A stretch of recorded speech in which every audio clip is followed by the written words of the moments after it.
Hello friends, welcome back to my channel Smarter Everyday. So today we will be learning about the chemical coordination and integration, the remaining part of yesterday. Yesterday we have learnt about many glands and hormones, that is hypothalamus, pituitary gland, pineal gland, thyroid, parathyroid and thymus. So today we will be learning about pancreas, adrenal gland, gonads and the mechanism of hormone action and everything. So stay tuned. If you like my videos, please like, share and subscribe. Thank you. So now let's start about the adrenal gland. Human beings के अंदर one pair of adrenal gland होते हैं. So adrenal gland का location कहाँ होता है? They are present each one on the anterior part of kidney. हमारे एक किडनी के ऊपर एक एड्रिनल ग्लैंड होते हैं, मतलब we have one pair of adrenal gland. ना अब ये एड्रिनल ग्लैंड दो पार्ट्स में डिवाइडेड है, adrenal medulla and adrenal cortex. Adrenal cortex क्या करता है? हार्मोन्स को सीक्रेट करता है, और ये हार्मोन्स के अगर हाइपोसिक्रीशन होता है तो हाइपोसिक्रीशन होने पर हमें ह्यूमन बींग्स को एक डिसीज़ होता है, that is Addison's disease. Due to hyposecretion of adrenal cortex hormone we have an disease, that is Addison's disease. What happens due to this Addison's disease? ये एडिसन्स डिसीज़ के वजह से carbohydrate metabolism changes होते हैं. Changes in the carbohydrate metabolism in a human beings, acute weakness आता है and fatigue and hyper secretion of hormones के वजह से क्या होता है? क्यूशंस डिसीज़ होता है. वैसे ही एड्रिनल मेड्यूला क्या करता है? दो हार्मोन्स को करता है. उनके नाम, फर्स्ट का नाम है एड्रिनालिन और epinephrine and second one is noradrenaline and norepinephrine. This are commonly, इन्हें क्या बोलते हैं? We say them as a catecholamines. This are release during the stressful conditions, इसलिए उन्हें हम स्ट्रेस हार्मोन्स भी कहते हैं, और इमरजेंसी हार्मोन्स. जब भी कोई इमरजेंसी आती है और तो हमारे बॉडी में ये कैटेकोलामाइंस रिलीज होते हैं. ये क्या करते हैं? They increase our alertness, pupillary dilation, pilo erection and sweating. ये pilo erection, what does this pilo erection means? Pilo erections मतलब इरेक्शन ऑफ हेयर्स. वैसे ही this hormones are also known as hormones of fight और flight. They increase our heart rate. In stressful conditions हमारे heart rate बढ़ जाते हैं, therefore they are known as increase in heart rate. Increase in heart contraction, strength of heart contraction, rate of respiration. They increases our heart rate, increase in heart contraction, strength, increase in rate of respiration and they stimulate the break down of glycogen. ये glycogen के break down के वजह से क्या होता है? हमारे blood में ग्लूकोज का लेवल बढ़ जाता है. Due to break down of glycogen the glucose level in the blood increases. And वैसे ही ये catecholamines they also stimulate the break down of lipids and proteins. So you have this screenshot.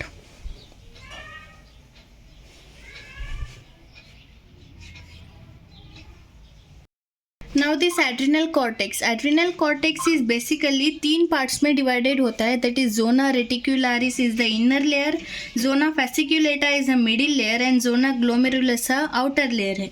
अब ये cortex layer क्या करता है? Hormones को release करता है और उसे हम कहते हैं corticoids. The hormones released by adrenal cortex are known as corticoids.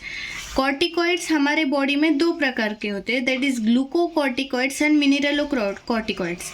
Glucocorticoids क्या करते हैं? They help in a carbohydrate metabolism. हमारे बॉडी में जो भी कार्बोहाइड्रेट मेटाबॉलिज्म होता है वो ग्लूकोकॉर्टिकॉइड्स इसमें हेल्प करते हैं.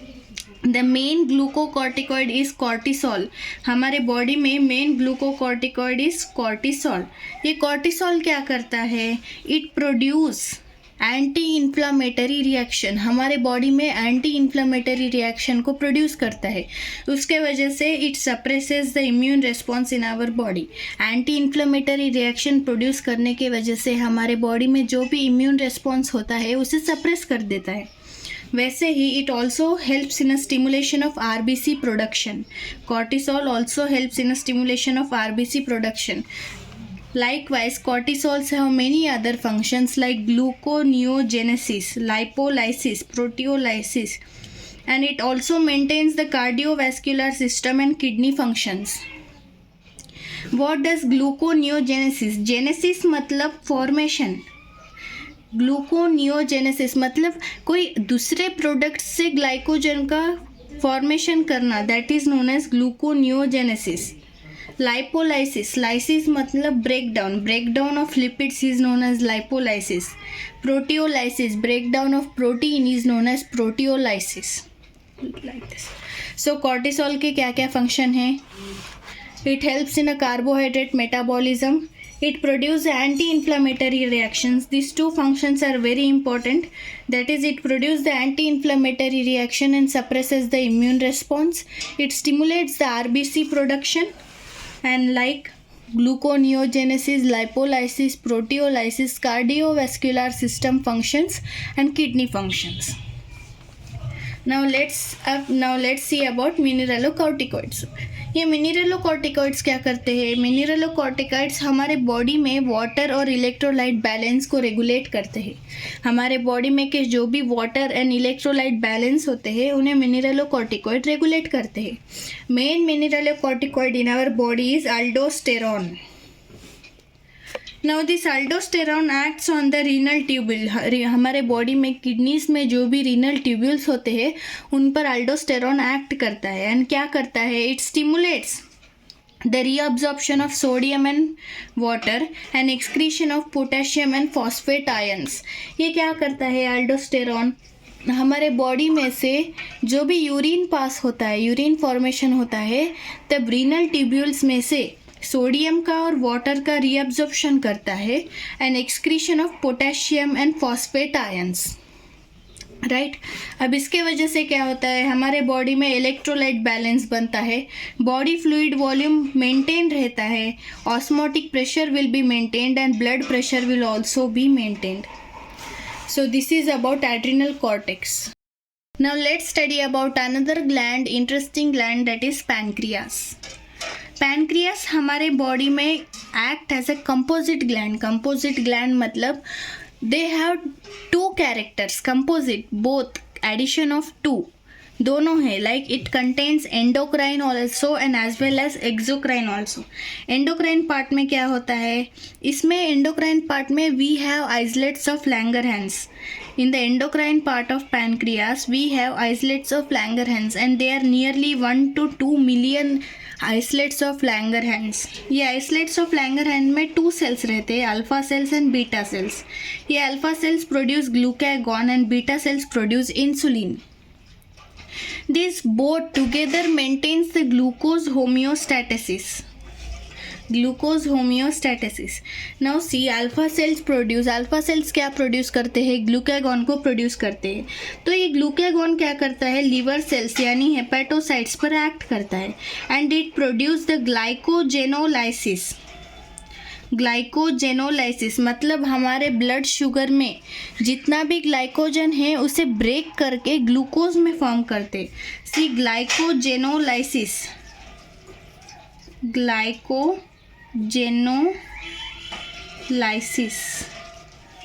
ग्लाइकोजन का lysis, breakdown.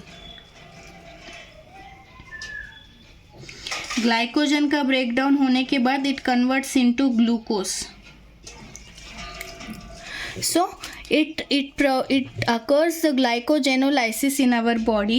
Due to glycogenolysis हमारे बॉडी में ग्लूकोज का लेवल बढ़ जाता है. ग्लूकोज यानी sugar. Increased blood sugar level which is known as hyperglycaemia. So glucagon के वजह से क्या होता है? हमारे बॉडी में हाइपरग्लाइसेमिया कंडीशन फॉर्म होता है. नाउ दिस हाइपरग्लाइसेमिक कंडीशन आने के लिए ग्लूकागॉन क्या क्या करता है? It performs the glycogenolysis, first one. It performs the gluconeogenesis. Gluconeogenesis मतलब अदर इनऑर्गेनिक सब्सटेंसेस से ग्लूकोज का फॉर्मेशन करना. That means gluconeogenesis. Gluconeogenesis is the formation of glucose from other inorganic substances. समझ में आया?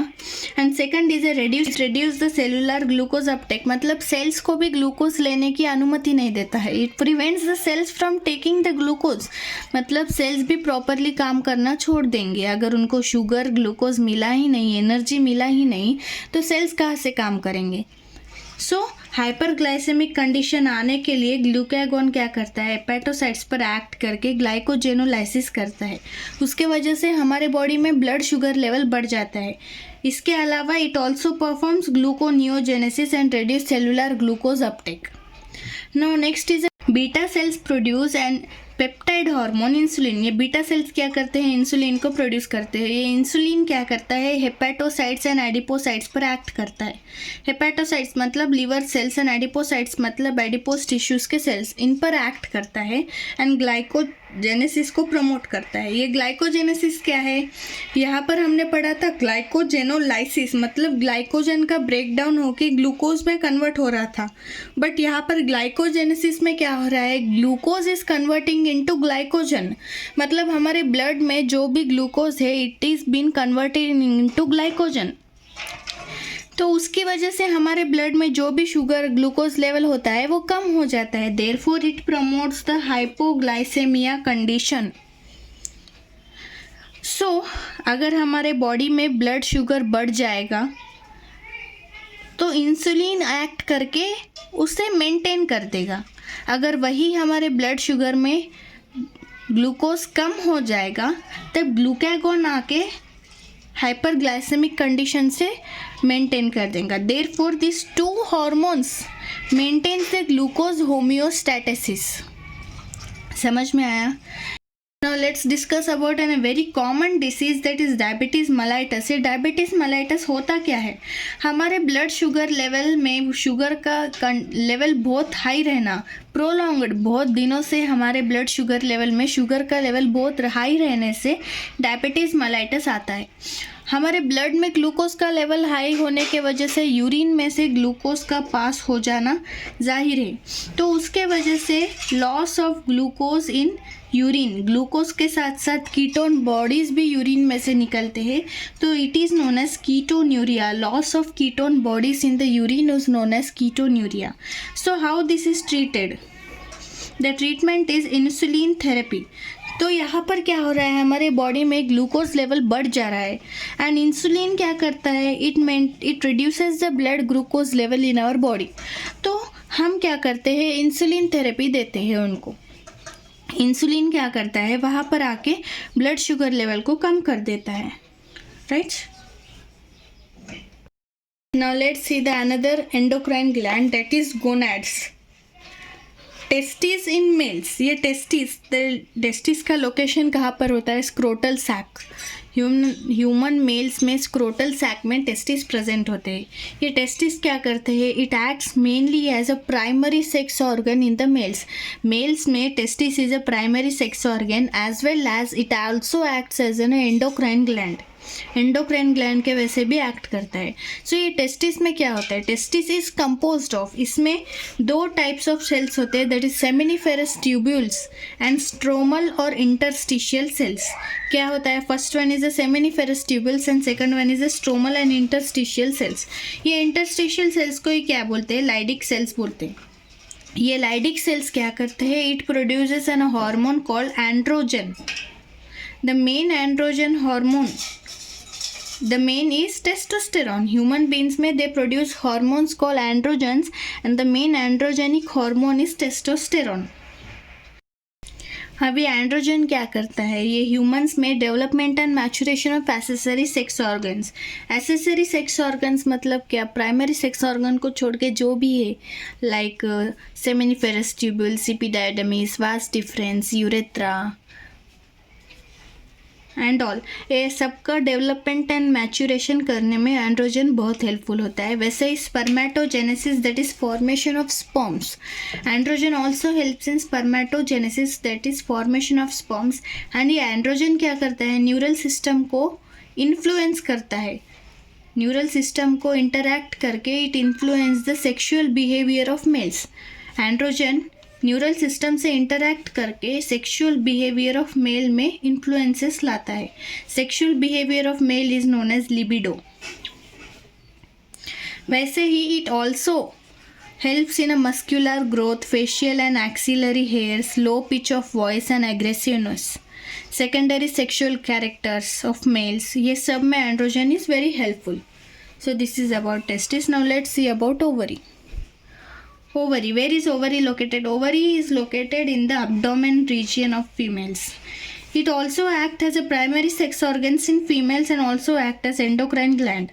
अब what is ovary composed of? Ovary में क्या क्या होता है? It also has two types of cells, that is stromal tissue and other is ovarian follicle. ये ovarian follicle में से क्या होता है? It produces the hormone estrogen. It produces the hormone estrogen. So therefore estrogen hormone is produced by ovarian follicle, developing ovarian follicle. But after the ova ruptures, it leaves out corpus luteum. जब ओवा rupture होके menstrual cycle में ovum के तौर पर बाहर आता है तब corpus luteum is left behind and it produces the progesterone. It produces the hormone progesterone. So what does estrogen helps in? Estrogen helps in a growth of secondary sex organs. It helps in high pitch of voice, that is sexual characters, mammary glands development, sexual behavior of females and development of ovarian follicle. So estrogen is helpful in a growth of secondary organs, secondary sexual organs, high pitch of voice, mammary glands development, sexual behavior of females and development of ovarian follicles. वैसे ही progesterone क्या करता है? It supports the pregnancy. मैंने कहा था after ova ruptures and it comes out as an ovum egg, उसके बाद corpus luteum वहीं पर रहता है and it produces the hormone progesterone. So ये प्रोजेस्टेरॉन हार्मोन क्या करता है? हमारे बॉडी को प्रेगनेंसी के लिए सपोर्ट करता है. Like it makes our body preparing for pregnancy. It thickens the endometrium layer and many things. Therefore, progesterone helps in pregnancy. It also helps in formation of mammary alveoli and milk secretions. So this is about testis and this is ovary. So till now we have learnt about the organized endocrine glands, that is pituitary, pineal, thyroid, parathyroid, thymus, pancreas, adrenal gland and gonads. So now let's see about some other endocrine glands, that is heart, kidney and gastrointestinal glands, which also produces the hormones. So first one is heart. Heart क्या करता है? ANF hormone को produce करता है. What is ANF hormone? Atrial natriuretic factor. This atrial natriuretic factor is secreted by the atrial walls of heart. Heart में जो atria होता है उनके वॉल्स में से ये हार्मोन सीक्रेट होता है. एट्रियल natriuretic factor ये क्या करता है? ब्लड वेसल्स का साइज बढ़ा देता है. therefore blood pressure reduces. It increases the blood vessel volume. therefore reduces the blood pressure. Heart produces the hormone ANF. It is secreted by the atrial walls of heart. It helps in a reduction of blood pressure. Second one is kidney. Kidney produce क्या करती है? Erythropoietin hormone को produce करती है. ये hormone is produced by JGA cells of kidney. JGA cells यानी juxta glomerular apparatus. In excretion chapter you will learn about this, that is juxtaglomerular apparatus के sales के मतलब किडनी में juxtaglomerular apparatus एक स्ट्रक्चर फॉर्म होता है. उनके sales में से एरिथ्रोपोएटिन हार्मोन का सिक्रीशन होता है. ये एरिथ्रोपोएटिन हार्मोन क्या करता है? It stimulates the erythropoiesis. Erythropoiesis मतलब formation of RBC. Erythropoietin hormone stimulates the formation of RBC in human beings. Third one is a gastrointestinal tract. ये गैस्ट्रोइंटेस्टाइनल ट्रैक्ट क्या करती है? 4 हार्मोन्स को सीक्रेट करती है. Gastrin, secretin, cholecystokinin and gastric inhibitory peptide. Gastrin acts on gastric gland. Gastrin कहाँ act होता है? गैस्ट्रिक ग्लैंड्स पे एक्ट होता है एंड HCl एंड पेप्सिनोजन को सीक्रेट करता है. Likewise, secretin acts on exocrine pancreas. We have learned that pancreas composite gland है, उसके पास both endocrine part भी है and exocrine part भी है. So ये secretin acts on the exocrine part of pancreas and secretion of water and bicarbonate ions. क्या secrete करता है? Water and bicarbonate ions को secrete करता है. The third hormone is cholecystokinin, which is also known as CCK. This hormone कहाँ पर act होता है? It acts on pancreas and gallbladder. Pancreas में एक्ट करके क्या करता है? पैनक्रियाटिक जूस को रिलीज करता है एंड वैसे ही गाल ब्लैडर पर एक्ट करके बाइल जूस को रिलीज करता है. हमने डाइजेशन में पढ़ा था कि gall bladder stores the bile juice.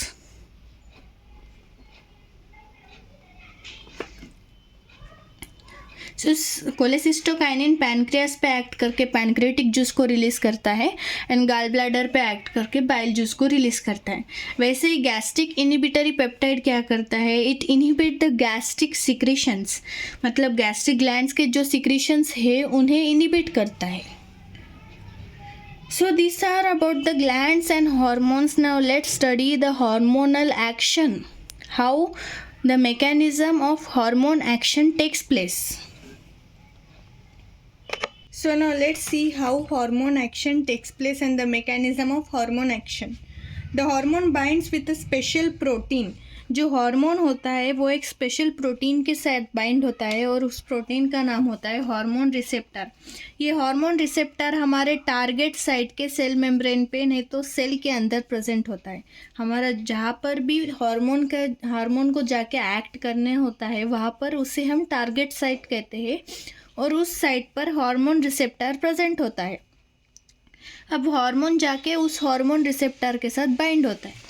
Hormone receptor are of two types, membrane bound receptors and intracellular receptors.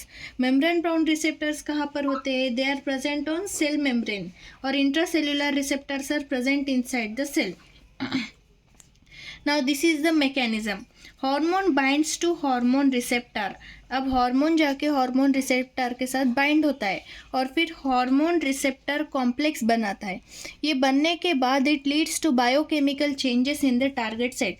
Hormone receptor complex बनने के बाद वो टारगेट साइट में बायोकेमिकल चेंजेस आते हैं. उसके वजह से प्रोटीन बनता है और वो प्रोटीन क्या करता है? Physiological changes in the body लाता है.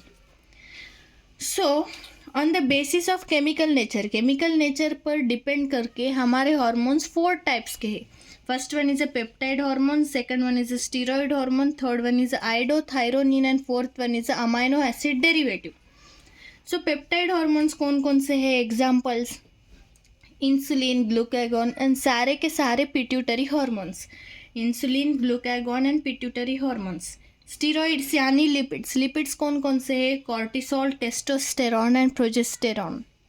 आयोडोथायरोनिन मतलब iodines derivatives like thyroid hormones T3, T4, triiodothyronine, tetraiodothyronine which is also known as thyroxine.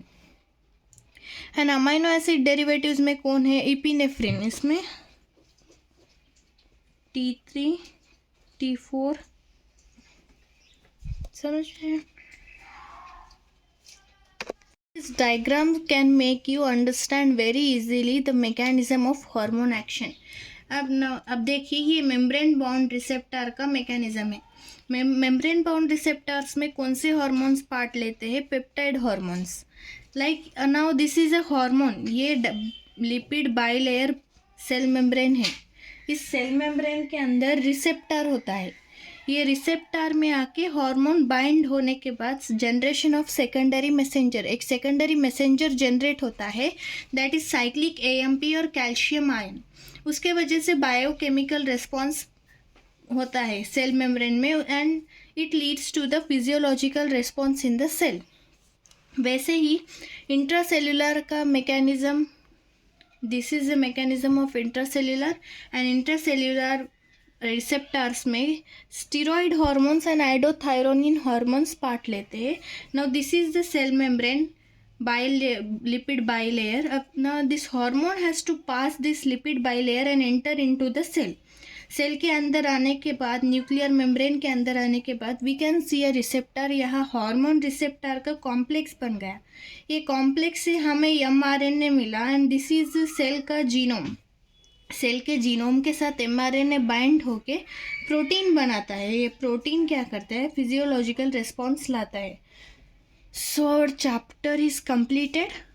I will provide you the previous year MCQ questions based on the chemical coordination and integration.